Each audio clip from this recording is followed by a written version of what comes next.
saludo muy especial una vez más desde Sanamente. Les doy la bienvenida a este programa que llega a sus hogares a través de nuestro canal comunitario Corpagua TV y gracias también a nuestra oficina de comunicaciones. El día de hoy quiero darles la bienvenida para que hablemos de todo lo relacionado con el tema de discapacidad. Entonces, bienvenidos y bienvenidas.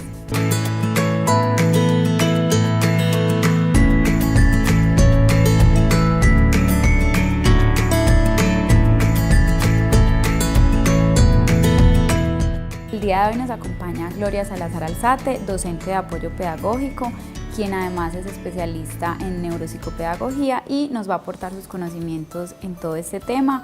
Muchas gracias por aceptar la invitación. Bienvenida a Sanamente. ¿Cómo has estado? Muy bien, y vos. Muchísimas gracias por invitarme a este programa y espero que les queden muchísimas claridades sobre el tema de discapacidad, que es un tema que no tiene tanto reconocimiento a nivel de la sociedad.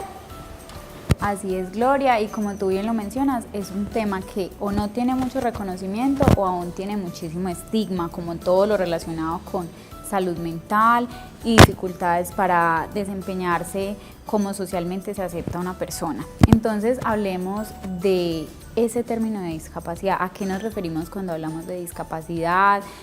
¿Cuáles son las barreras que hay para las personas o población con discapacidad? ¿Y por qué nosotras quisimos traer este tema el día de hoy a Sanamente? Bueno, el término discapacidad ha pasado por innumerables connotaciones o conceptos, ¿cierto? Y ha ido evolucionando a través del tiempo. Al principio se pensaba que la discapacidad era solamente de la persona, ¿cierto? Y recaía en la persona esa dificultad, esa falta, y siempre lo veían como el limitante, la discapacidad de la persona. Pero a medida que fue evolucionando o pasando el tiempo, el término ha ido teniendo otros matices y por eso hay unos modelos que hablan de ese término como tal. Hablamos del modelo tradicional, que es el que dice la persona con discapacidad es la de la falta y es la que siempre va a estar rotulada por esa condición que tiene particular. Entonces siempre lo van a ver así. Hablamos del modelo rehabilitador, que es el profesional, es el que va a poder rehabilitar, el que va a poder posibilitar a la persona que pueda aportar a la sociedad, que pueda desempeñarse y que pueda generarle un nivel de funcionalidad. Y se habla entonces ya, a partir de los 90, empezamos a hablar de unos términos más constructivistas sociales de discapacidad, biopsicosociales y unos términos también que hablan, como así decirlo, de calidad de vida. Dentro de estos términos entonces empiezan a decir, no, un momentico, no es la persona la que tiene esa barrera, es el contexto el que no le facilita, acceder a los diferentes medios, a los diferentes contextos a nivel deportivo, a nivel educativo. Y empiezan entonces a decir, pero también ese contexto cercano, desde el modelo biopsicosocial, es el que posibilita que esa persona pueda salir a flote o salir adelante. Y finalmente hablamos de un modelo de calidad de vida que recoge estas tres y dice que esas personas tienen una discapacidad, ¿cierto? Que es el contexto el que no les posibilita participar, pero que hay que generar unos ajustes, unos apoyos y unos espacios para que ellos puedan participar de manera efectiva, de manera plena, con igualdad de oportunidades, con equiparación que los otros, para que puedan ser personas activas dentro de la sociedad. Porque son sujetos de derecho como todos los seres humanos. Gloria, aquí acabas de decir algo muy importante y es como cambiar esa mirada que se ha tenido a lo largo de la historia de que la persona que tiene la limitación es la persona que trae consigo la barrera.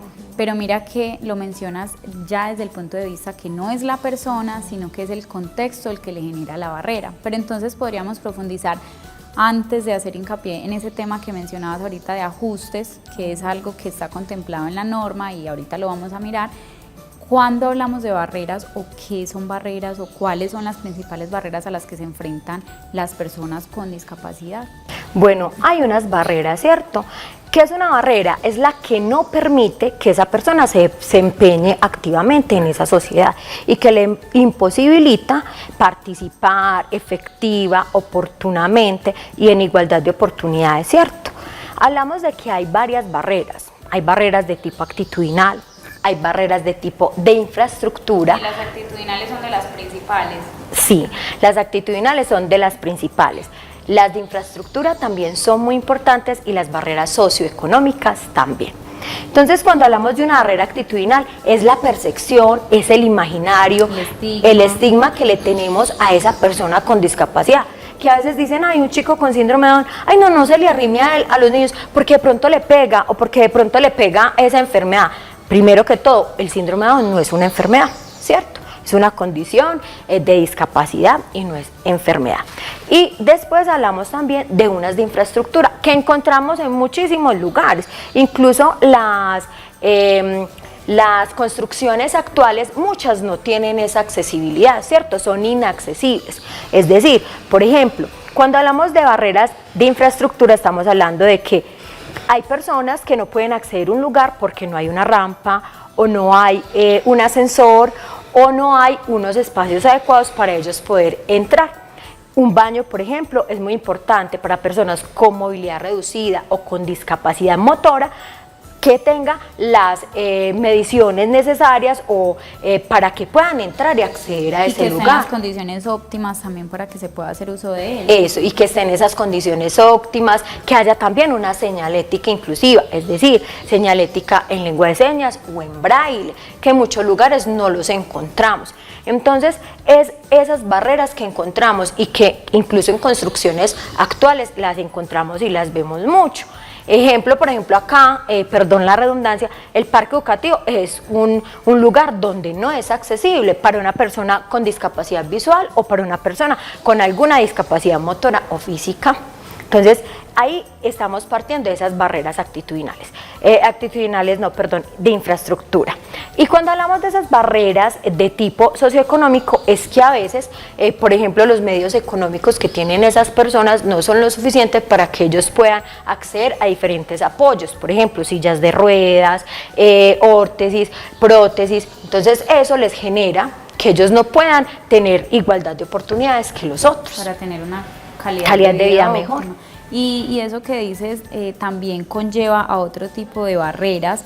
Por ejemplo, las barreras actitudinales traen consigo otras limitaciones. Digamos, tú lo mencionabas ahorita, cuando se habla de la persona que tiene síndrome de Down o cualquier condición de discapacidad que la persona bajo su prejuicio dice no se le arrime, no se le acerque, no le hable, también esto tiene repercusiones a nivel laboral, entonces menos inclusión laboral, menos inclusión, valga la redundancia, menos inclusión educativa, menos inclusión en los grupos sociales, porque las personas entonces tienen la tendencia a reducir a esas personas a la limitante que poseen y ya se le asignan unos estereotipos que son dados por la misma sociedad basados en ese estigma. Entonces ya hablamos de que una persona en silla de ruedas entonces quizás no vaya a rendir igual en el trabajo que una persona que no esté en silla de ruedas, o que una persona con alguna discapacidad intelectual o de carácter psicológico no tenga las mismas capacidades que puedan realizar laboralmente hablando una persona que no las tenga. Y mira que con esto se tejen muchísimas barreras que repercuten negativamente a las personas. Gloria, bueno, y hablando de todos esos imaginarios, ¿en Colombia hay leyes o hay normatividad vigente que hable sobre los derechos de estas personas, sobre cómo defenderlos o a qué apelan estos derechos para también desmitificar todos estos imaginarios? Sí, en Colombia hay una ley que se llama la Ley 1618 del 2013, que es la ley estatutaria, que dice que ninguna persona por razón de discapacidad puede ser excluida ni a nivel educativo ni a nivel social, ¿cierto? Y que tiene los mismos derechos, igualdad de oportunidades que las personas que no tienen ningún tipo de discapacidad.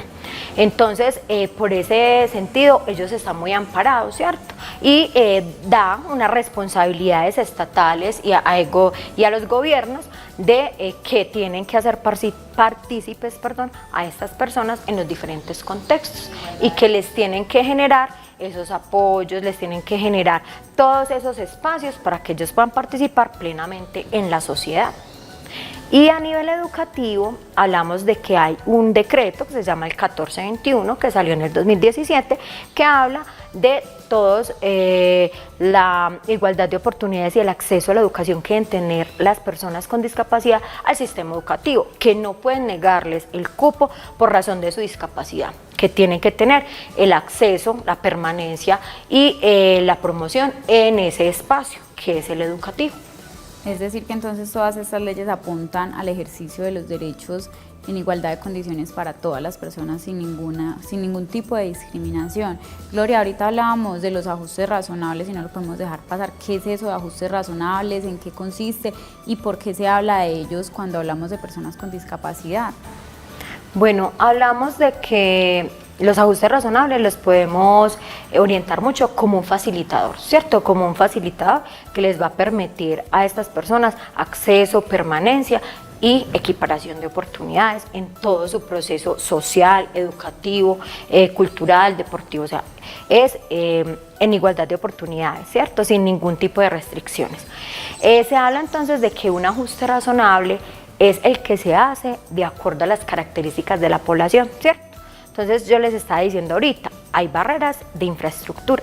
Entonces cuando vamos a mirar ese ajuste o ese facilitador que le van a realizar a esa población, es por ejemplo una rampa, un ascensor, espacios más abiertos o lugares, eso señalética, o lugares que puedan tener mayor acceso y permanencia, ¿cierto? Y que puedan estar como cualquier otra persona en ese lugar. Entonces un ajuste razonable puede ser material e inmaterial, ¿cierto? Material, como les dije, entonces sillas de ruedas se requieren, rampas, órtesis, ¿cierto? Braille si necesita la persona o señalética en braille. Y cuando hablamos de inmateriales es más que todo, y lo hablamos más desde el sistema educativo, más que todo en las orientaciones que se le dan al estudiante. Entonces, por ejemplo, ubicarlo en un lugar estratégico cerca del docente, tener un par amigo, es decir, un compañerito que lo pueda orientar en la actividad, darle instrucciones una a una y preguntarle al chico si te entendió la instrucción. Esos serían inmateriales y eso permite o posibilita que esa persona pueda desempeñarse de manera más eficiente y efectiva en la sociedad o en el contexto en el que está. Es decir, que el nombre de facilitador precisamente lo que busca es generarle un espacio para que la vida se le haga más fácil a las personas, pues todos, digamos, en el ámbito educativo, laboral y social queremos tener una calidad de vida óptima por lo menos. Entonces la idea con esto es generar espacios para que las personas con alguna condición de discapacidad puedan tener también esos mismos derechos. Y se me ocurre que entonces, claro, si estamos hablando de una empresa que tiene lugares donde una persona en silla de ruedas puede acceder cómodamente, que no tenga estas barreras, que las puertas permanezcan o abiertas o por lo menos al alcance de la persona, los escritorios, estaríamos generándole unos espacios óptimos para su desempeño y no estaría en desventaja con el empleado que sí tenga todo como al alcance de su mano y no la persona que se le dificulte. ¿Esto a las instituciones les genera algún tipo de beneficio o hay algunos no sé, avales o reconocimientos para las empresas o instituciones que permitan como esta inclusión de todo tipo de personas? Sí, a las instituciones les genera, a esas empresas les genera beneficios, ¿cierto? Les rebajan en lo que tienen que pagar de impuestos y se vuelven instituciones de carácter inclusivo, ¿cierto? Hablando mucho de eso, de lo que usted está diciendo, de las condiciones, de los espacios, hablamos de que hace poco salió un manual de accesibilidad universal y dentro de la accesibilidad universal se habla de la población con discapacidad, entonces que tienen que tener ciertos medición, por ejemplo, las escalas, cuánto debe medir también un baño, cuánto debe medir, por ejemplo, un teléfono para una persona de talla baja. Entonces, esa accesibilidad universal se les está exigiendo a las instituciones y empresas cuando hacen construcciones nuevas o cuando son instituciones que tienen las personas, o sea, que sea muy frecuente y que las personas tengan que ir. Entonces tienen que hacer ese tipo de ajustes para que esas personas puedan acceder efectivamente a todos los lugares y espacios. Por eso incluso vemos cada vez más en este ejercicio consciente de la inclusión que cuando se solicitan vacantes o cuando se exponen vacantes laborales hacen la especificación, se aceptan personas con algún tipo de discapacidad, y esto también hace parte de ese ejercicio o proceso de conciencia social de generar espacios de inclusión para toda la población. Y eso habla de la inclusión laboral que está contemplada en la ley estatutaria 1618. Entonces es muy importante desde ahí que tengan en cuenta como todas las personas, sin pensar en ese imaginario de que ellos no pueden dar de sí, o que no pueden aprender, o que no pueden aportar a una empresa. Gloria, hablando un poco también de eso que mencionábamos al inicio sobre el estigma, tenemos entonces un tema que es muy común y pasa y genera discriminación, quizás hasta inconscientemente, y es el tema del lenguaje. Yo creo que tú ya sabías a qué iba, porque resulta que todo el tiempo podemos o generar discriminación a otras personas con el lenguaje, ¿cierto? Desde que nos referimos a una persona en condición de discapacidad con ciertos adjetivos estigmatizantes que lo invalidan o lo minimizan. Por ejemplo, el término que se usa muy común para referirse a las personas que se encuentran en silla de ruedas es él es un inválido o ella es una inválida. Esta palabra, si la vemos, se compone por precisamente una anulación de la validez como persona, y es una palabra que es totalmente discriminante. ¿Cómo es o cómo se maneja este tema del lenguaje inclusivo, o cuando hablamos del lenguaje no inclusivo que comúnmente se ve en la sociedad que se usa con todas las personas? Usamos términos cerrados para referirnos a la población con discapacidad, ¿cierto? Desde que decimos personas con capacidades diversas o personas con capacidades especiales, ¿cierto? Todos somos especiales y todos tenemos diferentes capacidades. Unos son más buenos en el deporte, otros son más buenos en matemáticas, en el baile, ¿cierto? Todos tenemos capacidades diferentes. ¿A qué se hace referencia y a qué los invito? A que nos refiramos bien a la población con discapacidad. No es el niño mongolito, o no es el niño con síndrome de Down, o no es el bobito o el niño especial, ¿cierto? O el mudito, o el sordito, o el cieguito, o el invidente, o el... Bueno, que primero que todo son personas, ¿cierto? Ante todo son personas, impera la persona, no su condición de discapacidad, ¿cierto? Si nos vamos a referir a una persona, lo decimos persona con discapacidad, ¿cierto? No necesariamente tenemos que decir, ay, bueno, esta persona con discapacidad motora, sí está bien dicho, ¿cierto? Pero es mejor llamarlo por su nombre. No hay, mira, fulanito que el de la silla de ruedas, o peranito el que no ve. No, o sea, el nombre ante todo. Pero ¿cómo referirnos? Entonces decir, persona con discapacidad visual, persona con discapacidad intelectual o cognitiva, persona con persona sorda, o en ocasiones, porque no siempre se ve, persona sordomuda, aunque es muy difícil encontrar a una persona que sea sordomuda. Y vamos a hablar de personas con esquizofrenia, de personas con bipolaridad, ¿cierto? Que esos empiezan a entrar entre las discapacidades psiquiátricas o mentales. Es como referirnos de manera correcta. Ante todo impera el nombre y la persona, porque siempre tenemos ese rótulo de decir, ay, esa persona con discapacidad, no. Preferiblemente el nombre de la persona, porque son personas con igualdad de oportunidades, con derechos como nosotros, como todas las personas, y tienen que respetarse como tal. Claro, y sobre todo porque eso que dices pasa más de lo que nos alcanzamos a imaginar. Por ejemplo, a las personas que tienen diagnósticos psiquiátricos,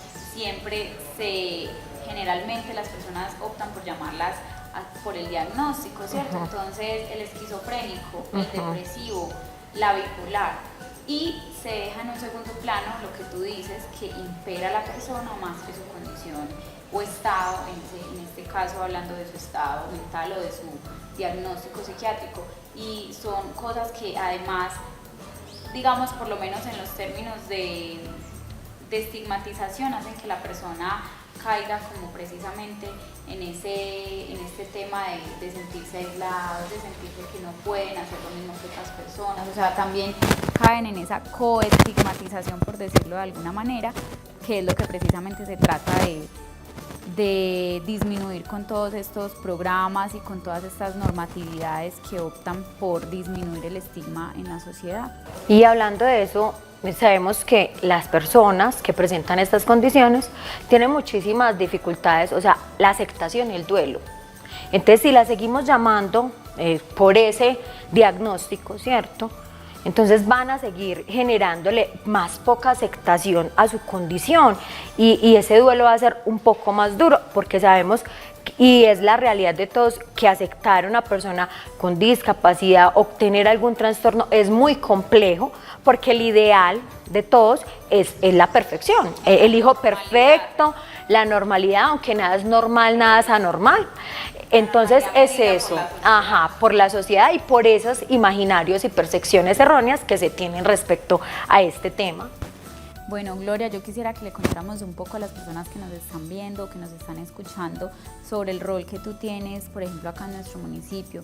Tú que tienes tanto que ver con este tema de discapacidad, de atención o de educación a personas que tienen que atender o que de alguna manera involucrarse con todo tipo de población, cuál es su función, qué espacios brindan acá en el municipio desde lo que tú haces, para que las personas también conozcan un poquito acerca de tu labor. Bueno, yo soy la docente de apoyo pedagógico de la institución educativa. Mi carrera de base es educadora especial, entonces tengo mucho que ver con todo lo que tienen que eso recorrido con la discapacidad y todas las diferentes concepciones que se han tenido respecto a esta.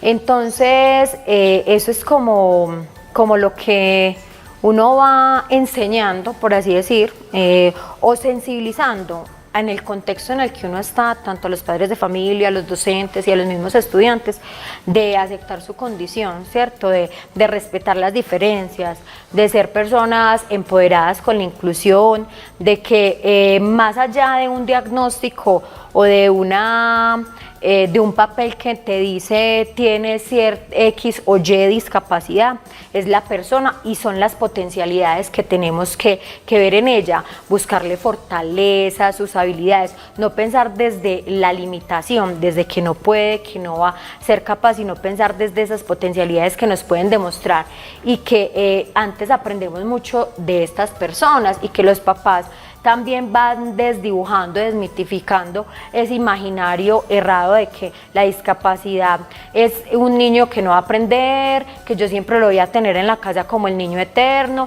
que no va a poder tener una profesión, que no va a poder casarse, que no va a poder ser independiente, ¿cierto? Y útil a la sociedad. Entonces, eso es lo que uno empieza a dejar en las instituciones, capacidad instalada, donde dejemos de lado que la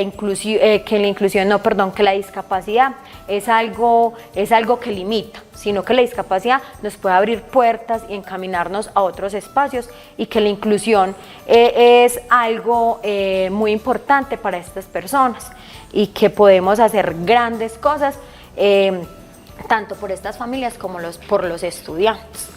Aportándoles a su vida y a su crecimiento personal y forjándose también como profesionales y pensándose en diferentes ámbitos.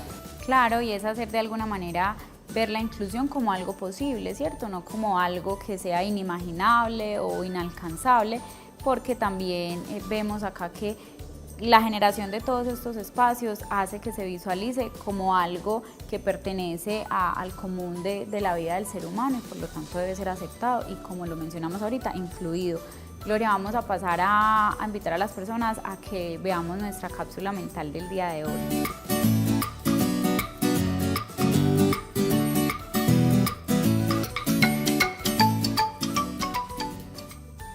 Aparecen letras de colores sobre un fondo morado. Dale la vuelta. En un café librería se observa a dos personas con discapacidad visual. Ella lee un libro en braille y él tiene audífonos. Elin, mira, ¿cuál es el tema que teníamos que leer para la investigación de la U? Pues fíjate que era un capítulo de Aristóteles. Está en formato accesible o puedes buscarlo en audiolibro en tu teléfono.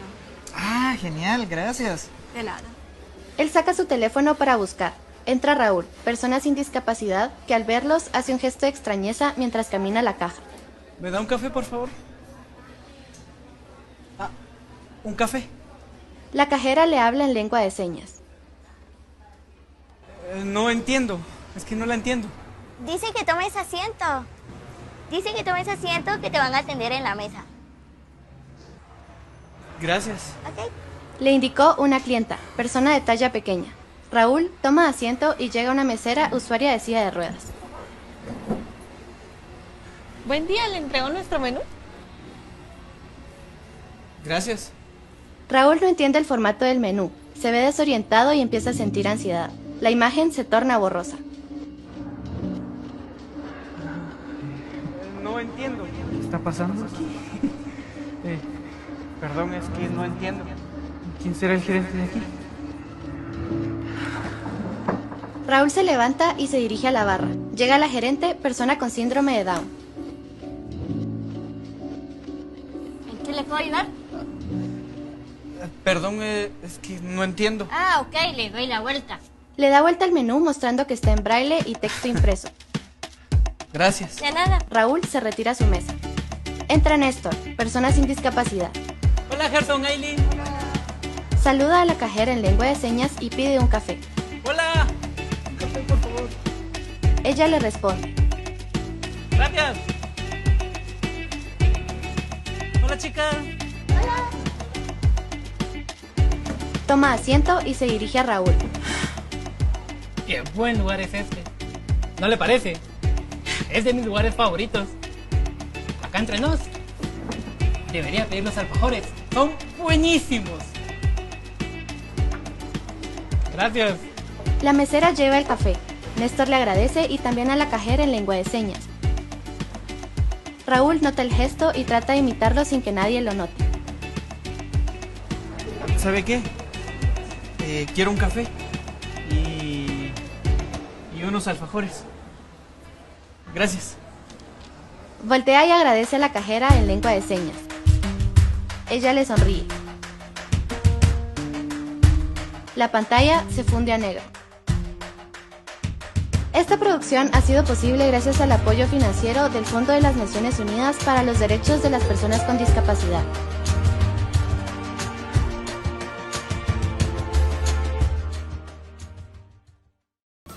Bueno, y es así como hemos llegado entonces al final de nuestro programa. No sin antes agradecerte, Gloria, por haber compartido todos tus conocimientos en este espacio. Esperamos también haber generado conocimientos a las personas que nos ven y que se hayan quedado como con esa duda o con ese pensamiento del cambio de chip que debemos tener hacia este tema que es tan importante. Bueno, muchísimas gracias por invitarme. Espero que las personas hoy aprendan a referirse de mejor manera para la población con discapacidad y a que empecemos a tumbar esos imaginarios sociales erróneos sobre las personas con discapacidad, porque con una que empiece a cambiar ese imaginario, van sumándose más personas y todos vamos al final del camino a llamarlas correctamente y a que impere la persona y que veamos más sus potencialidades que sus limitaciones. Así es, tener presente entonces, como lo decíamos al principio, que la barrera no la pone quien tiene una situación de discapacidad, sino que la barrera la imponemos nosotros como sociedad cuando además excluimos a estas personas y, como tú lo mencionabas, también usamos un lenguaje discriminatorio para ellas y no permitimos que se desenvuelvan en espacios comunes como lo haría cualquier persona. Entonces, ese es el mensaje que queremos dejarles el día de hoy. Quiero agradecerles por haberse quedado hasta el final de nuestro programa, agradecerle a nuestro alcalde Juan Sebastián Pérez por permitirnos estos espacios, también a nuestro canal comunitario Corpagua TV y a nuestra oficina de comunicaciones. Los espero en una próxima oportunidad a las 5 de la tarde todos los miércoles en Sanamente.